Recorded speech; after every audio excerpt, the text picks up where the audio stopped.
રાજપીપળા નગરમાં વર્ષોથી રખડતી ગાયો અને આખલાઓનો ભારે ત્રાસ છે।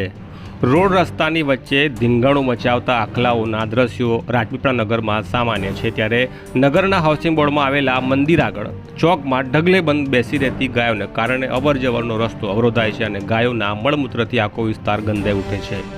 ત્યારે વિસ્તારમાં રહેતા લોકો વાસ દુર્ગંધ અને ગાયોના અવરોધથી લાંબા સમયથી પરેશાન છે। પણ રાજપીપળા નગરપાલિકાના જાડી ચામડીના શાસકો નગરમાં રખડતા ઢોરોની સમસ્યાને કાબૂ કરવામાં નિષ્ફળ ગયા હોય એમ નગરમાં રખડતા ઢોરોની સમસ્યા દિન પ્રતિદિન વિકરાળ સ્વરૂપ લઈ રહી છે।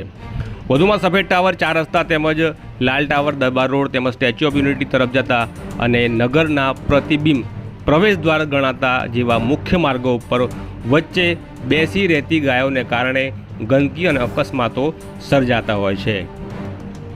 દેશની સર્વોચ્ચ અદાલતે પણ દેશમાં રખડતા ઢોરો અને કૂતરાઓની દેશવ્યાપી સમસ્યાઓને નિવારવા માટે કેન્દ્ર સરકારને નિર્દેશ આપ્યા છે। તેમ છતાં રાજ્યના અલગ અલગ ભાગોમાં આ નિર્દેશોની કોઈ અસરકારકતા દેખાતી નથી। ત્યારે રાજપીપળાના હાઉસિંગ બોર્ડમાં રહેતા લોકો માંગ કરી રહ્યા છે કે તેમને આ રખડતા રઝળતા ઢોરોની સમસ્યામાંથી છુટકારો અપાવવામાં આવે।